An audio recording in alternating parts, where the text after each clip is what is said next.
Welcome to the Data Strategic Advantage channel. Thanks for having me. Our topic today is data security. So imagine for a second you're responsible for a treasure chest full of valuable data. Oh, that sounds like a lot of responsibility. What would be your biggest worries? How would you protect that data from all sorts of threats, both from the inside and outside? That's exactly what we'll be exploring today, the complex world of data security. You know, it's interesting. When I think about data security, it goes beyond just technology. Oh, really? How so? Yeah, it's more about recognizing and managing risk in a world where data is both incredibly valuable and incredibly vulnerable. That's a really good point. It's like you're safeguarding something precious. You wouldn't just, leave it out in the open, would you? Absolutely not. You would consider all kinds of threats, Yeah. right? Like, people trying to steal it, accidents happening, even just people mishandling it without realizing the risks. Right. Data security is similar. We're taking those same precautions, but in the digital world. So it's about protecting a company's reputation as much as it's about protecting the data itself. Absolutely. A data breach can be very costly for a company, Right. like millions of dollars, Yeah. right? Not just in fines or stolen information, but also because it can damage customer trust. Yeah. And that is incredibly difficult to rebuild. While I was preparing for this, I came across this concept called ethical hacking. And I have to admit, I was super intrigued. I mean, it seems counterintuitive to hire hackers to try and break into your systems. I know, right? It Yeah. sounds a little crazy, but ethical hacking is actually a really important tool. Okay. These white hat hackers, as they're called, they use the same methods as the bad guys, but with permission, of course, to find those vulnerabilities before the bad guys do. Oh, so it's like a proactive security measure. Exactly. Think of it like a checkup, a security checkup. So it's like having someone check your locks before a burglar tries to break in. Yeah, exactly. Penetration testing, vulnerability assessments, all of that. That's what ethical hackers do. Mhm. They're essential for building a really resilient security system. It's amazing how much goes into keeping data secure. So where do we even begin building this digital fortress? Well, it all starts with a strong data security policy. Okay. It's the foundation. Yeah. It lays out how data is classified, who can access what, and the procedures for handling sensitive information. A data security policy. That sounds really official. Can you maybe give us an example of what that might look like in practice? Sure, let's say you're working with customer data. Yeah. That needs to be protected, Absolutely. right? Your policy would outline different classifications for that data, like maybe confidential for really sensitive information. Like social security numbers or something. Yeah, exactly. And restricted for less sensitive stuff, like email addresses. Right, right. And then it would say who can access each level and how that data can be used and shared. That makes sense. It's all about having clear guidelines, setting rules. It's like different levels of security clearance for different types of information. Exactly. And this classification system, it helps determine how much protection each type of data needs. That's smart. Right. You wouldn't guard something ordinary with the same intensity as, a priceless artifact, would you? No, definitely not. The same idea applies to data. Okay, so we're being smart about how we protect things. But how do we actually control who gets access to what? Especially with all these different systems and users, it seems like a nightmare to manage. It's a challenge for sure. But that's where access control mechanisms come in. We use systems to manage identities, passwords, and, something that's becoming more common, multi-factor authentication. Multi-factor authentication. Oh, yeah, yeah. All of that helps verify someone is who they say they are before they can get to the data. Right, that's when you have to enter a code from your phone or something like that. I have to admit, it can be a bit of a hassle. Yeah, it can be annoying. But I get why it's necessary. It is. It's a really important extra layer of security. Think about it. If someone steals your password, they still can't get in without that second factor. That's a good point. It's like having a double lock on your door. Exactly. And speaking of layers of security, encryption is another thing I've always been curious about. So encryption, yeah. Imagine putting your message in a locked box, and only the person with the key can open it. That's a good analogy. That's encryption. But are there different types of encryption? I've heard all sorts of terms like hashing, public key encryption. Honestly, it all sounds a bit like gibberish to me. Yeah, there are different types, and each one serves a different purpose. Hashing, for example, is like creating a unique fingerprint for a piece of data Okay. and make sure that the data hasn't been messed with, tampered with. So like a seal that guarantees the data hasn't been changed. Exactly. Yeah. Then you've got symmetric encryption, where the same key is used to both lock and unlock the data. Okay. like one key that fits both sides of the lock.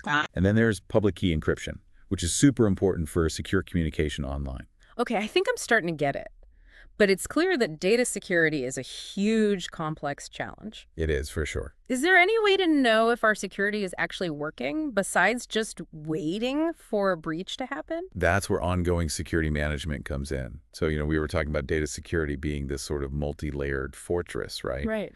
Well, now I think we should get into the specifics of those layers. Like, what are the actual tools and techniques that make up these defenses? What makes them really resilient? Okay, yeah, let's dig into that. Yeah. You mentioned before that a data security policy is like the foundation. But what are the other parts? Like, what are the building blocks, the bricks and mortar of this security fortress, so to speak? Well, one of the most basic tools we use is something called a metadata repository. A metadata repository. Okay. Yeah. Think of it like a central library, right? It holds all the important information about your data, things like definitions, security classifications, even where the data came from and where it's going. Okay. So a metadata repository, it sounds useful, but I'm not quite sure how it helps with security. It helps in a few ways, actually. First, it lets you define and enforce access control rules, right? Remember how we talked about classifying data based on how sensitive it is? Right. That classification information, it's all stored in the metadata repository, and it's used to decide who gets to see what. So the system automatically checks if someone's allowed to access certain data based on its classification. Exactly. No more guessing games. And second, the metadata repository helps track data lineage, which is super important for both security and compliance. Okay, lineage, you mean like where the data came from and where it's going? Yeah, exactly. If you know that, you can figure out how risky a breach might be. And it helps you follow all those data regulations like GDPR. Ah, I see. So if there is a breach, you can quickly figure out what data was affected and who had access to it. Exactly. It's like having a security camera for all your data. Right, okay. That makes a lot of sense. So the metadata repository is like the control center for data security. That's a great way to put it. But of course, we need more than just a control center, right? Yeah. We also need tools to actually move and manage data securely. And that's where data integration tools come in. Data integration tools, that's about combining data from different sources, right? But how does that tie into security? It's more connected than you might think. When you're moving data between systems, you're basically creating potential weak points. Data integration tools, they help reduce those risks. They give you secure channels for data transfer, they encrypt data while it's moving, and they enforce access controls along the way. So it's not just about moving the data, it's about moving it securely. Precisely. Imagine you're transporting something really valuable. You wouldn't just, throw it in the back of any old truck, right? You'd use an armored vehicle, lock everything down tight, and keep track of its movements. That makes sense. Makes me think about how fragile data can be. It can be, definitely. You mentioned business intelligence tools earlier. Do those have a role to play in data security too? They definitely do. They're not just for analyzing business data. They can analyze security data too. They can give you insights into potential threats, weaknesses, and even how users are behaving. So we could use those tools to find suspicious login attempts or unauthorized data access. Absolutely. They can help you spot those little anomalies that might be a sign of a breach. Wow, that's pretty powerful. It's like having a security expert constantly watching your systems. Pretty much, yeah. These tools can sift through tons of data and flag potential problems before they blow up into something serious. Okay, so we've got our metadata repository, our data integration tools, and our business intelligence tools. Anything else we need in this security toolbox of ours? Well, no security setup is complete without proper security testing. Right, you talked about ethical hacking earlier. Is that what you mean? That's a big part of it, yeah. But it goes beyond just penetration testing. We're talking vulnerability assessments, code reviews, even security audits. So it's a thorough check of our systems, policies, everything, to make sure there are no weak points. Exactly. Security testing helps you find and fix problems before someone else can exploit them. So ethical hacking is like the ultimate test. You bring in the experts to try and break into your systems. Yeah, that's a crucial part. But it's not just about finding the holes. It's also about understanding how those holes could be exploited and what kind of damage could be done. So it's like a practice run for a real attack. Exactly. By simulating those real-world attacks, you can really test your defenses, find any gaps, and improve your overall security.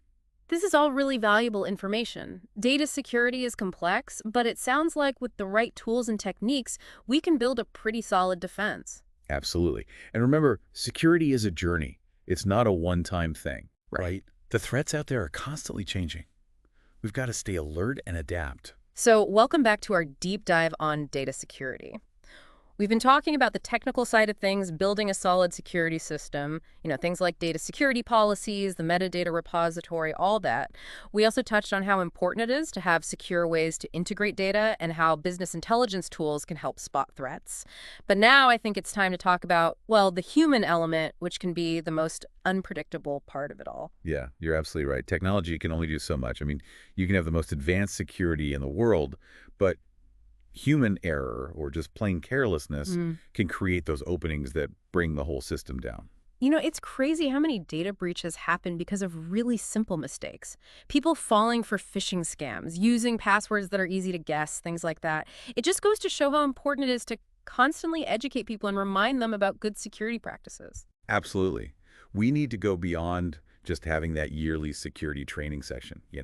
We need to create a culture of security where people are always thinking about protecting data and are empowered to make good security decisions every day. A culture of security, I like that. It's like making security a part of the company's DNA. Exactly. It's about making everyone understand that data security is everyone's responsibility, not just the IT departments. That makes sense. Everyone's responsible. But how do we actually go about creating this culture of security?